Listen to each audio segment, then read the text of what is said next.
This story is based on true events. The names of characters and cities have been changed for confidentiality purposes. Ethan Grayson was, to all appearances, the quintessential family man. At 37, he seemed to embody the ideals of suburban life in Provo, Utah: a husband, a father, a provider. His neighbors often remarked on his charm, the way he could strike up an easy conversation at the mailbox or flash a disarming smile during church gatherings. The Grayson household appeared picture-perfect, a postcard vision of the American dream, a modest but well-maintained two-story house with a white picket fence, a neatly trimmed lawn, and the joyful sound of children playing in the backyard. Ethan, with his neatly combed dark hair and tailored shirts, was the linchpin of this idyllic image, the kind of man others described as steady and reliable. Behind closed doors, however, the image began to blur. Ethan's charm, so effortless in public, was something Claire Grayson, his wife, had long ago learned to navigate. Claire, 34, was a kind and devoted woman, her soft features framed by wavy auburn hair and a perpetual air of patience that came from years of managing 5 children. She bore the weariness of a life filled with responsibilities, but her love for her family kept her moving forward. To her, Ethan was a man of contrasts, kind one moment, cold and distant the next. He had always been a man who demanded perfection, from himself and those around him, and over time his expectations became suffocating. The Grayson children were the heart of the household, filling the home with energy and chaos in equal measure. Olivia, the eldest at 12, was entering her awkward preteen years, balancing the pressures of middle school with her role as a second mother to her younger siblings. Noah, 10, was a quiet, thoughtful boy who spent hours building intricate worlds with his Legos. Emma, 8, was the family's dreamer, with a boundless imagination that often carried her to far-off worlds in the books she devoured. Liam, 6, was a bundle of energy, his laughter infectious but his mischief often landing him in trouble. And Sophie, the youngest at 4, was the family's light, her cherubic face and sweet nature melting hearts wherever she went. Together they were a vibrant, messy, and loving family, the kind that might seem overwhelming to outsiders but functioned with its own unique rhythm. Ethan, however, saw them differently. Where others might see chaos as the natural state of family life, Ethan saw it as a failure of control. He believed in structure, in discipline, in a household that ran like a well-oiled machine. At first, his rigid expectations seemed innocuous, even beneficial. He insisted on regular family dinners, where everyone sat together and shared their day. He set strict rules for screen time and study hours, determined to instill good habits in his children.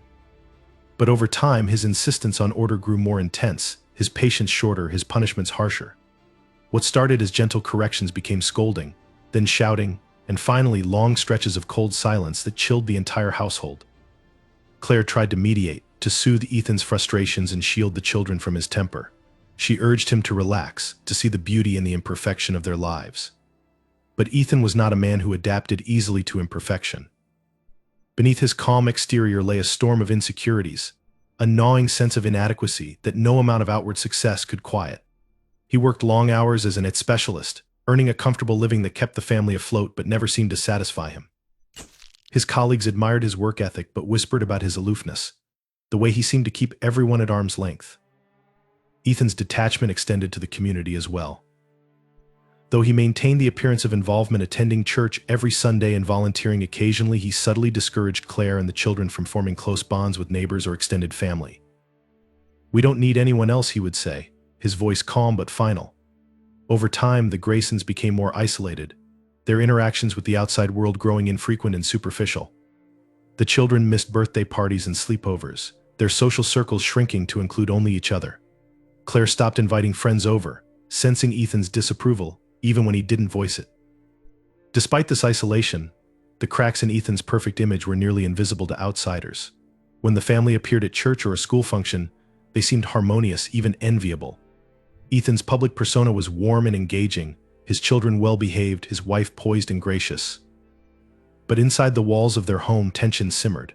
Ethan's moods grew increasingly unpredictable, swinging from affectionate to hostile without warning. The children learned to tread carefully around him, their laughter quieter, their arguments hushed. Claire, too, grew quieter, her once vibrant personality dulled by the constant effort of managing her husband's expectations and shielding her children from his wrath. Over the years, Ethan's darker tendencies began to surface in subtle but alarming ways. He would fixate on small infractions, a forgotten chore, a spilled glass of milk, with a fury that seemed disproportionate, his lectures stretching into the early hours of the morning. He began keeping meticulous records of the family's routines, noting even the smallest deviations in a notebook he kept locked in his desk. Claire found it once, a collection of dates, times, and cryptic observations that left her unsettled. When she confronted him, he dismissed her concerns, his tone so calm it felt threatening. Ethan's control extended beyond the physical realm into the psychological. He had a way of making his family feel as though their struggles were their own fault, his cutting remarks framed as constructive criticism. The children grew anxious under his watchful eye, their natural exuberance dampened by the fear of disappointing him. Claire, once confident and independent, began to question her every decision, doubting her ability to protect her children from the growing darkness in their father. The turning point came subtly, almost imperceptibly, as Ethan's discontent morphed into something darker, more dangerous. He began withdrawing from his family even as he tightened his grip on their lives, spending long hours alone in his office. At night, Claire would wake to find him staring out the window, his silhouette rigid against the moonlight. When she asked what was wrong, he would only shake his head, his expression unreadable. The tension in the house grew unbearable, like a taut wire ready to snap. The children became quieter, their laughter a rare occurrence. Claire felt the walls closing in, the once warm home now suffused with an oppressive sense of dread. Ethan's presence, once a source of stability, now felt like a looming shadow, darkening every corner of their lives. And then, one cold winter night, the facade of the perfect family finally shattered. The Grayson family home sat on the edge of a sprawling suburban neighborhood in Provo, Utah, a place where the American dream seemed to flourish in every well-manicured lawn and tidy driveway. Their house, a two-story structure with pale blue siding and white shutters, blended seamlessly into the idyllic surroundings. At a glance, it was everything a family home should be: charming, welcoming, and secure. But like so many things in the Grayson family, appearances masked a far more unsettling reality. The house itself felt alive in a strange, oppressive way. Its rooms were meticulously maintained, each detail a reflection of Ethan Grayson's need for control. The walls were painted in neutral tones: beige, soft gray, muted blue, chosen not for warmth or personality but for their conformity. Every piece of furniture was positioned with precision, as though the slightest deviation would upset the fragile balance of the household. Nothing was out of place, and nothing ever lingered in a state of disarray for long. Toys were quickly returned to bins, shoes neatly aligned by the door, and the kitchen counters scrubbed spotless after every meal. The home's eerie orderliness gave it a sterility that felt more like a showroom than a living space, an unspoken testament to Ethan's relentless grip on his family's lives. The Grayson backyard, a patch of emerald green grass enclosed by a wooden fence, was similarly pristine. The children played there under the watchful eye of their father, their laughter muted, as if the very air demanded restraint. A swing set, installed years earlier when Olivia was a toddler, stood untouched for months, its chains rusted from disuse. A sandbox in one corner had been abandoned, its once bright plastic toys buried beneath a layer of dirt and leaves. The yard, much like the house itself, carried an aura of neglect disguised as order, a space that seemed meant for display rather than joy. Inside the house, the atmosphere was suffocating. Every room was marked by a silence that bordered on unnatural, broken only by the ticking of the grandfather clock in the living room. Even the children's bedrooms, spaces that should have been filled with laughter and the clutter of childhood, felt subdued. Olivia's room, decorated in pastel pinks and whites, was a shrine to perfection. Her books were arranged alphabetically on the shelves, her bed always neatly made, her desk free of any stray papers or pens. Noah's room was similarly stark, his Legos confined to a single bin under his bed, his posters perfectly aligned on the walls. It wasn't that the children didn't want to play or express themselves, it was that they had learned not to. Ethan's expectations were ever present, a shadow that loomed over every corner of their lives. The heart of the home was the kitchen, where Claire Grayson spent much of her time. The kitchen was immaculate, a space that seemed almost untouched despite the countless meals prepared within it. The stainless steel appliances gleamed under the harsh overhead lighting, and the tiled floor reflected every footstep with a cold, glossy sheen. Claire moved through the space like a ghost, her motions efficient and deliberate, her mind elsewhere. This was where she often found herself alone, her hands busy with the endless tasks of motherhood, her thoughts consumed by the growing tension in the house. She tried to make the kitchen a place of comfort, hanging cheerful prints on the walls and setting out fresh flowers in a vase on the counter. But the effort felt futile. The oppressive energy that permeated the rest of the house seeped into the kitchen as well, turning even this small sanctuary into a battleground of unspoken fears. The dining room, where the family gathered for meals, was perhaps the most unsettling space in the house. It was here that Ethan's presence felt most overpowering, his silent judgment weighing heavily on everyone at the table. The long wooden dining table was a centerpiece of the room, its polished surface reflecting the chandelier above. Each place setting was arranged with military precision, plates centered perfectly on mats, silverware aligned with geometric accuracy, glasses filled to identical levels. The family ate in near silence, the occasional murmur of conversation cut short by Ethan's sharp gaze. Even the children, who longed to share stories of their day, rarely spoke freely, their words carefully chosen to avoid provoking their father's ire. The upstairs hallway, lined with framed photographs of the family, told a story that no longer felt true.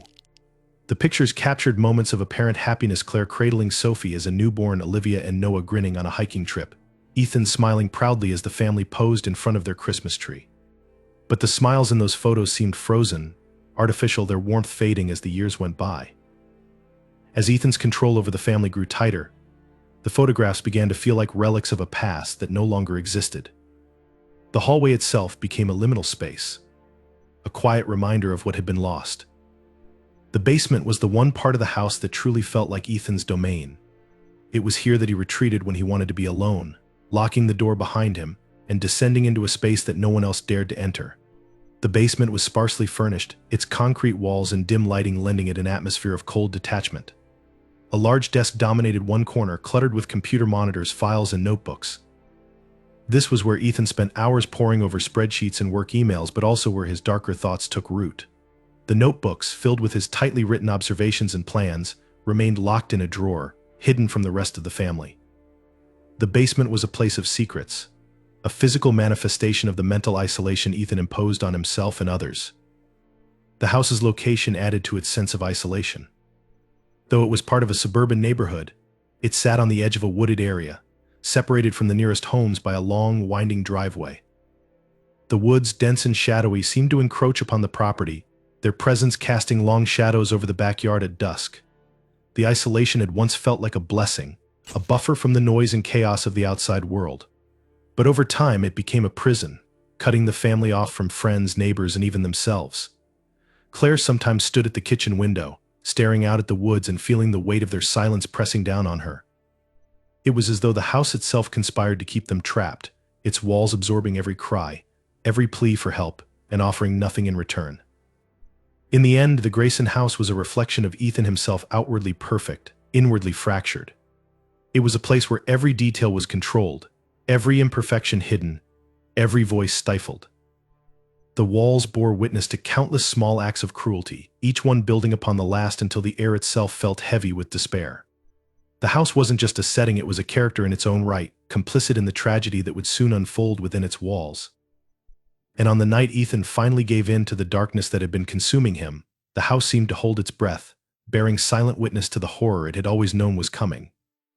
Ethan Grayson's descent into darkness was not a sudden plummet but a slow, methodical erosion of his mind, piece by piece, until nothing remained but a hollow shell of the man he once pretended to be.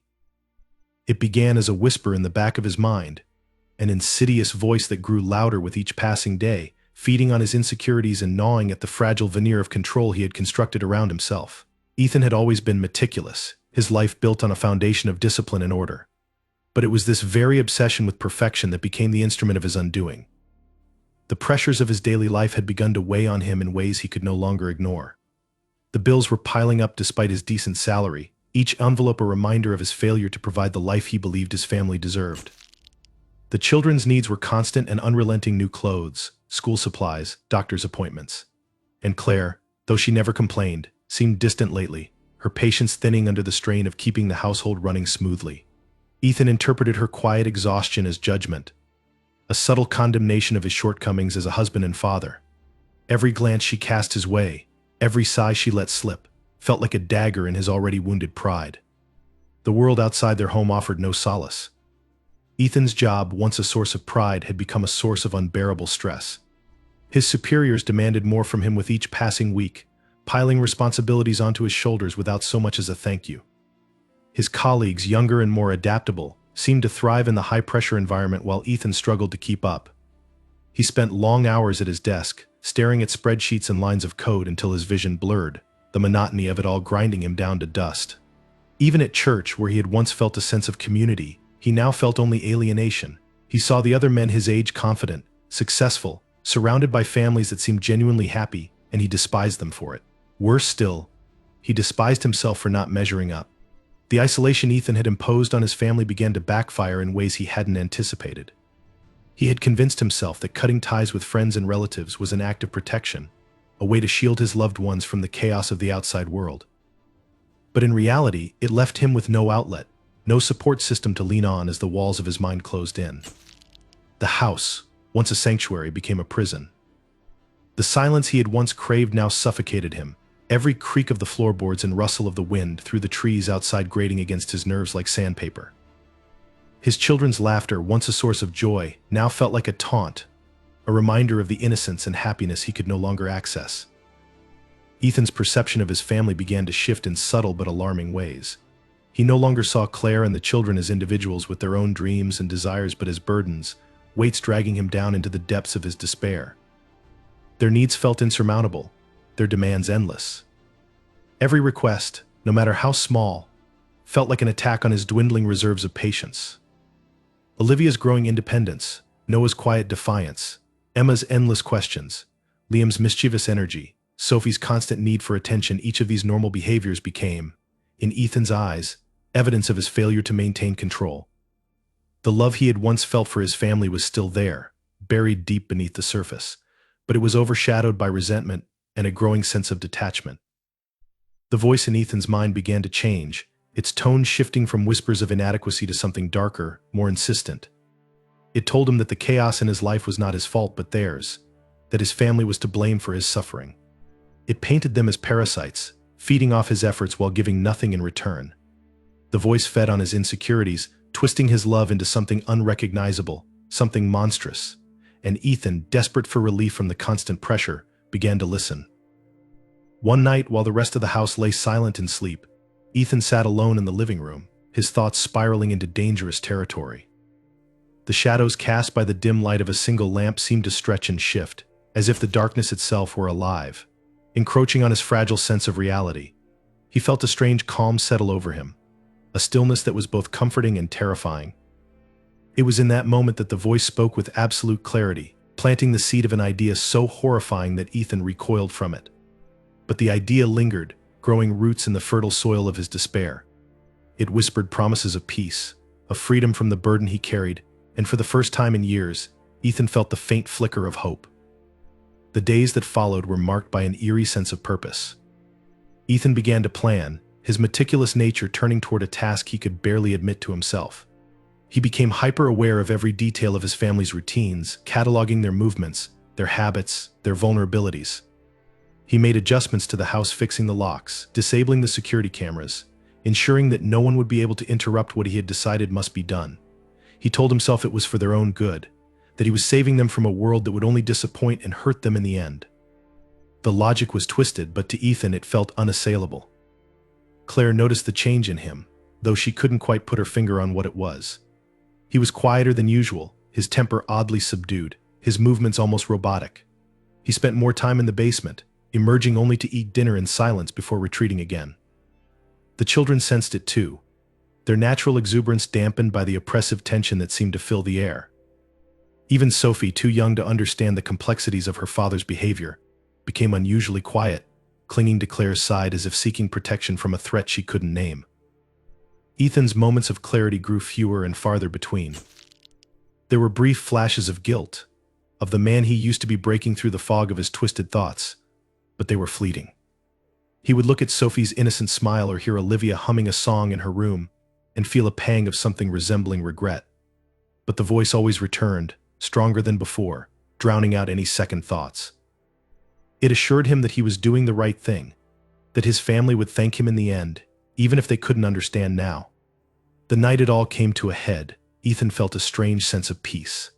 The house was quiet, the children tucked into their beds, Claire reading in their bedroom.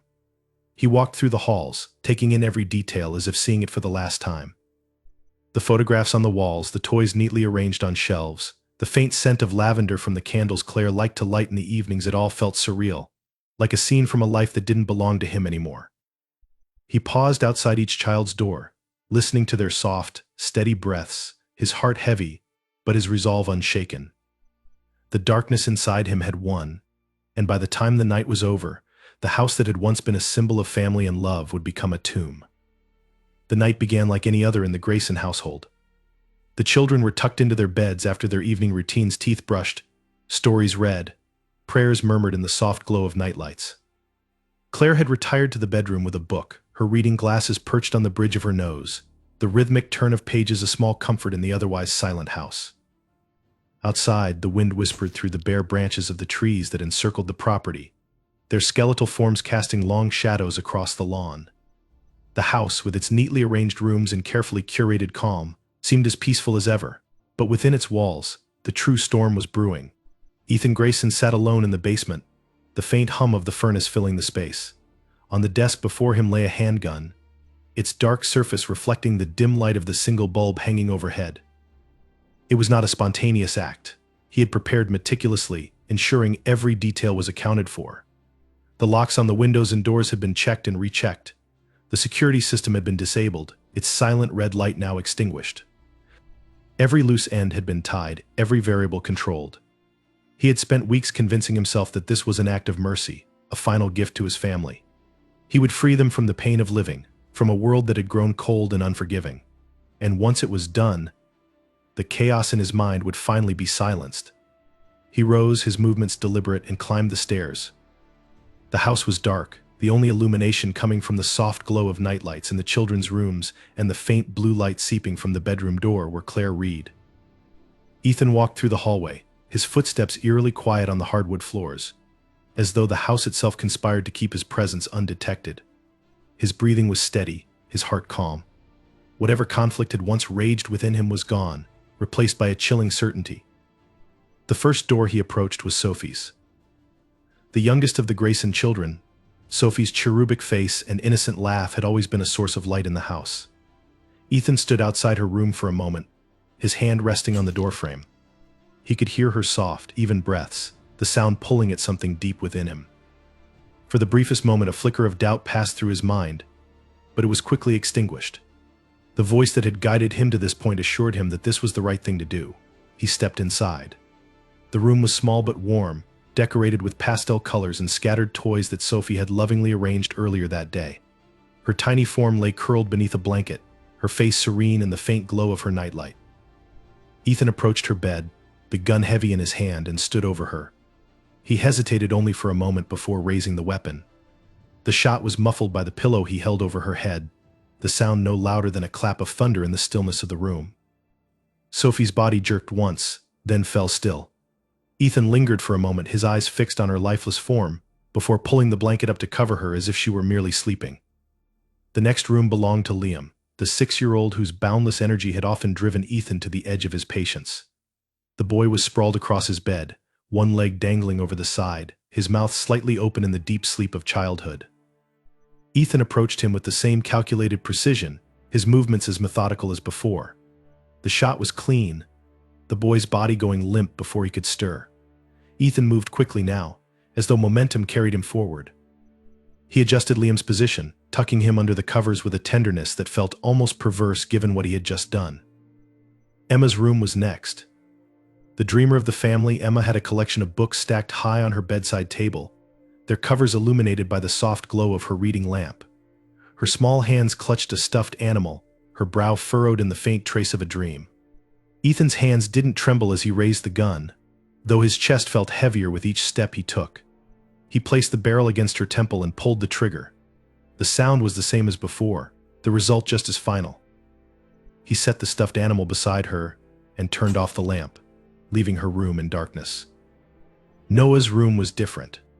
The boy had always been perceptive, quiet in a way that unnerved Ethan. Even now, as Ethan entered, it was as though Noah sensed something. His body stirred, his head shifting slightly on the pillow, though his eyes didn't open. Ethan froze, waiting, his heart pounding louder now than it had all night. When Noah settled again, Ethan moved closer, the gun raised. The shot felt louder this time, echoing in Ethan's ears as Noah's body stilled. He wiped his hand across his face, smearing the cold sweat that had begun to form on his brow. The final room was Olivia's. The eldest, she had always been the most independent, the one who reminded Ethan of Claire in the way she carried herself with quiet confidence. Her room was orderly, her desk lined with neatly arranged school supplies, her bed positioned perfectly in the center of the room. As Ethan stepped inside, he noticed the faintest movement, a flutter of her eyelids, the turn of her head. Olivia was waking. Panic surged through him as her eyes fluttered open, her gaze locking onto his. For a moment, time seemed to freeze. Ethan raised the gun and fired, the shot striking true. Her body fell back onto the bed, blood spreading across the pale fabric of her blanket. The sound of her final breath lingered in the room, haunting and final. Now there was only Claire. Ethan stood outside the master bedroom, his hand resting on the doorknob. He could see her silhouette through the crack in the door, her body propped against the pillows, the book in her hand still open. For the first time that night, his resolve faltered. He hadn't anticipated this moment. The thought of facing Claire, of taking the life of the woman he had once promised to protect, struck a chord deep within him. The voice in his mind, so insistent before, grew quiet, leaving him alone with the weight of his actions. He entered the room. Claire looked up, her eyes meeting his, and in that instant she understood. Whatever words she might have spoken, whatever plea she might have made, were cut short by the sound of the gunshot. Her body slumped forward, the book falling from her hands onto the floor. Ethan stood over her for a long time, the gun slipping from his grip and landing with a dull thud on the carpet. The silence that followed was absolute. He moved through the house one last time, his bare feet leaving faint traces of blood as he walked from room to room. The children lay as he had left them, their faces peaceful in death. The house was silent now, the tension that had haunted its walls for so long finally lifted, replaced by a suffocating stillness. Ethan sank into the armchair in the living room, his hands resting limply in his lap. The weight of what he had done pressed down on him, but there was no remorse, no regret, only emptiness. The voice in his mind was silent now, its purpose fulfilled. The dawn in Provo, Utah, crept in slowly, casting pale light over the quiet suburban streets. At the Grayson home, the windows remained dark, the house unusually silent. For a neighborhood accustomed to the sound of children's laughter and the rustle of life starting its day, the absence was unsettling. The Grayson children were known for their energy, often bounding out the front door to catch the school bus or play in the yard before breakfast. But this morning the house seemed frozen in time, its stillness radiating an almost palpable unease. It was a neighbor, Judith Turner, who first noticed something was wrong. She had lived next door to the Graysons for nearly a decade, and though she had never been particularly close to the family, she was familiar with their routines. Judith's kitchen window overlooked the Grayson property, and as she sipped her morning coffee, she noticed Ethan sitting on the porch. At first she thought nothing of it, perhaps he was enjoying the crisp morning air before heading to work. But as the minutes ticked by, unease began to creep in. He wasn't moving. He sat unnaturally still, his hands resting limply on his knees, his head tilted slightly downward. Something about his posture felt wrong, almost lifeless. Judith stepped outside, calling out to him. Ethan didn't respond. He didn't even flinch. It was as if he hadn't heard her at all, as if her voice hadn't registered in whatever fog had enveloped his mind. Her concern deepened, and she hesitated, torn between approaching him and calling for help. In the end, she opted for caution, retreating into her house to dial the police. The dispatcher listened as Judith described the strange scene, her voice wavering as she insisted something wasn't right. The first police car arrived within 15 minutes, its flashing lights breaking the stillness of the quiet street. 2 officers approached Ethan cautiously, calling his name. When he finally looked up, his face was pale, his eyes hollow, as if he hadn't slept in years. His lips parted slightly, but no words came. He didn't resist as the officers gently guided him to his feet, noting the vacant expression on his face and the bloodstains smeared across his shirt and hands. He was placed in the back of the patrol car, without a struggle, his head bowed, his demeanor that of a man who had already surrendered to whatever awaited him. The officers, now more alert, approached the house. The front door was ajar, a faint metallic smell wafting out into the cold morning air. One officer stepped inside while the other radioed for backup, the tension in his voice betraying the gravity of the situation. The hallway was eerily quiet, the kind of silence that felt unnatural, oppressive. The faint scent of lavender candles mingled with the sharper, acrid odor of blood. The first body was found in the master bedroom. Claire Grayson lay slumped against the headboard, her lifeless eyes staring at the ceiling. Blood had soaked into the sheets and pooled on the floor, dark and sticky. Her hands were folded in her lap, as though she had been holding the book that now lay on the carpet. The officer froze for a moment, his breath catching in his throat. He signaled to his partner, who had just stepped through the door, his face already pale. They moved through the house methodically, the weight of dread growing heavier with each room they entered. The children were found one by one, their small bodies lying in beds that should have been sanctuaries of safety. Sophie, the youngest, was tucked beneath her blanket, her face so peaceful that for a moment the officer thought she might simply be asleep. Liam's room told a similar story, his small form carefully arranged as though his killer had been trying to preserve some semblance of innocence. By the time they reached Emma's room, the officers were visibly shaken, their professionalism struggling to mask the horror they felt. Noah's room was different. The boy had stirred, perhaps sensing something in his final moments, and his body was not as neatly arranged as the others. His blanket was twisted, one arm hanging limply off the side of the bed. The officers hesitated before entering Olivia's room, bracing themselves for the sight they knew awaited them. She had been awake, her blood-streaked pillow bearing the imprint of her face where she had turned at the sound of her father's approach.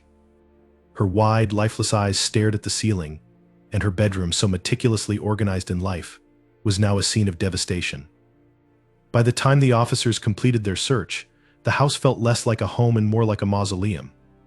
The air was thick with the weight of death, the silence interrupted only by the distant hum of approaching sirens as backup units, paramedics, and detectives descended on the scene. Yellow tape went up around the perimeter, neighbors gathering at a cautious distance, their faces pale with shock as rumors began to swirl. Judith stood at the edge of the crowd, her hand pressed to her mouth as she watched the flurry of activity, unable to look away despite the horror of it all. Inside, the forensic team began their grim work. Cameras flashed as every inch of the house was documented, every bloodstain, every shell casing, every detail captured for evidence. Investigators examined the gun found on the living room floor, its surface smeared with fingerprints that left no doubt about the identity of the killer. In the basement, they found Ethan's notebooks, meticulously written records of his thoughts, plans, and the growing darkness that had consumed him. The writings painted a picture of a man unraveling, his sense of reality distorted by paranoia and self-loathing. Ethan was transported to the station, where he sat in a holding cell, silent and unmoving. When questioned, he offered no resistance but provided little in the way of explanation. His responses were brief, cryptic, and chilling in their detachment. He spoke of freeing his family, of sparing them from the pain of existence, as though his actions had been an act of mercy. The detectives, hardened by years of exposure to humanity's darkest moments, found themselves shaken by the cold certainty in his voice. The media descended on Provo within hours, turning the Grayson family massacre into a national spectacle. Reporters camped outside the house, their cameras capturing every angle of the tragedy. News anchors spoke in solemn tones, recounting the details as they became available. Headlines labeled Ethan a monster, a psychopath, a man who had betrayed the very people he was meant to protect. But for the neighbors, the reality was far more complicated. They had seen Ethan every day, exchanged pleasantries, admired his seemingly perfect life. The revelation of what lay beneath that facade left them reeling, questioning everything they thought they knew. The house was sealed off, its cheerful exterior now a grotesque mockery of the horrors within. The neighborhood fell into a stunned silence, its residents struggling to reconcile the image of the Grayson family with the nightmare that had unfolded behind their doors. For those who had known them or thought they had, there was no solace, only an endless series of questions. How could this have happened? Why hadn't they seen the signs? Could they have done something, anything, to prevent it? As the sun set over Provo, the Grayson house stood dark and empty, its windows reflecting the fading light. The lives it had once sheltered were gone, replaced by the echoes of a crime so unspeakable that the community would never fully recover. The discovery of the massacre was only the beginning. Its shadow would linger for years, a haunting reminder of the fragility of human connections and the darkness that can hide behind the most ordinary of faces. The Grayson family massacre became an indelible stain on the quiet community of Provo, Utah. In the days following the discovery of the crime, shock turned into an all-consuming grief, and grief, in time, gave way to anger. The story of Ethan Grayson's heinous act traveled far beyond the town's borders, capturing the attention of a horrified nation. The details: 5 innocent children and their devoted mother, murdered in their own home, were so chilling, so incomprehensible, that they seemed almost unreal. But the bloodstains in the Grayson home and the haunting images of smiling family portraits on the news were all too real, searing themselves into the memories of everyone who saw them. The house stood empty, a hollow shell of the life it once contained. Police tape fluttered in the cold wind, the property eerily silent, except for the occasional hum of a news van parked outside. The cheerful blue siding of the home and the neatly trimmed lawn became grotesque contrasts to the horror that had unfolded within its walls. People avoided walking past it, crossing to the other side of the street or taking longer routes to their destinations. The house was no longer a home but a symbol, a monument to something dark and incomprehensible, a place where innocence had been annihilated. The local community struggled to find its footing in the aftermath. Neighbors who had once exchanged pleasantries with the Graysons at Sunday service or school functions were left questioning everything. How had they missed the signs? Was there something they could have done to prevent it? The facade of suburban perfection that had defined their neighborhood now felt fragile, its comforting illusion shattered. Every smile, every polite conversation seemed suspect, concealing untold horrors beneath its surface. Parents became overprotective, scrutinizing their own families and their neighbors with wary eyes. Children whispered about the haunted house on the edge of the woods, their innocent imaginings colliding with the grim reality of what had happened there. The tragedy left the school community reeling. Teachers and classmates of the Grayson children were thrust into a world of mourning they were unprepared for. The school held a memorial service, its hallways lined with flowers, candles, and handwritten notes from classmates too young to fully grasp the magnitude of what had happened. Desks once occupied by Olivia, Noah, Emma, Liam, and Sophie sat empty, their absence a constant, aching reminder of the lives cut short. Counselors were brought in to help the students process their grief, though no amount of comforting words could erase the fear that had taken root in their hearts. The massacre had exposed a cruel truth: the world was far darker and more unpredictable than they had ever imagined. Nationally, the Grayson case sparked a wave of debates and speculation. News outlets dissected Ethan's life with morbid fascination, analyzing every detail in an attempt to construct a narrative that made sense of the senseless. Psychologists appeared on talk shows to discuss the mind of a family annihilator, pointing to Ethan's meticulous planning and apparent detachment as signs of a deeply disturbed psyche. Experts debated whether his actions stemmed from untreated mental illness, pathological narcissism, or a toxic combination of both. Others criticized the broader societal pressures that had compounded Ethan's isolation, from the suffocating ideals of masculinity to the stigmatization of seeking help for mental health struggles. The case also reignited contentious discussions about gun control. Activists pointed to Ethan's legally purchased firearm as a symbol of a system that had failed to prevent a preventable tragedy. Opponents argued that no law could have stopped a man so determined to commit such an act. Politicians seized on the story, using the massacre to bolster their respective agendas. Amid the noise, the true victims, the 5 children and their mother, were often overshadowed, reduced to mere talking points in a larger cultural battle. For the town of Provo, however, the tragedy's legacy was deeply personal. The church where the Graysons had once attended services held a vigil in their memory, the sanctuary filled with the soft glow of candles and the sound of muffled sobs. The pastor, a man who had known Ethan for years, spoke of the dangers of hidden pain and the importance of community. But even his words felt hollow, inadequate against the weight of what had occurred. Members of the congregation struggled to reconcile the man they had known, a devoted father, a steady presence, with the monster who had ended his family's lives. In time, the Grayson house was put up for sale, but no one wanted it. Its cheerful exterior had become a mask for the horror that lay within, its walls saturated with the weight of unspeakable violence. Months passed, and the house remained empty, its windows dark, its front lawn overgrown. The property became an unspoken warning, a visual reminder of the darkness that could hide behind even the most unassuming doors. Eventually, it was sold to a developer, who tore it down and replaced it with a nondescript modern home. But even this new structure couldn't erase the memory of what had happened on that land. The new residents, despite their attempts to live normal lives, found themselves the subject of whispers and wary glances, their home a symbol of a legacy they had no part in creating. Ethan's trial became a spectacle broadcast on every major network. His cold, emotionless demeanor in court only added to the public's fascination. He spoke sparingly, his voice flat and devoid of remorse. When asked why he had done it, his answers were cryptic, hinting at a twisted logic that no one could fully understand. Psychiatrists testified about his mental state, debating whether he was competent to stand trial, whether he had acted out of delusion or malice. In the end, the jury found him guilty on all counts, sentencing him to life in prison without the possibility of parole. Yet even this verdict felt hollow, inadequate against the magnitude of his crimes. In prison, Ethan became an enigma. He neither sought nor shunned attention, existing in a state of eerie detachment. Journalists and criminologists wrote extensively about him, dissecting his every move, his every word. But no amount of analysis could provide a satisfying answer to the question that haunted everyone: why? Why had a man who seemingly had everything, a loving wife, 5 beautiful children, a stable career, chosen to destroy it all? The lack of a clear motive only deepened the tragedy, leaving a void that no amount of speculation could fill. For those left behind, the legacy of the Grayson massacre was one of fear, grief, and unresolved questions. The town of Provo tried to move on, but the shadow of what had happened lingered in its streets, its homes, its people. The Grayson story became a cautionary tale, a reminder that evil could take root in the most ordinary of places.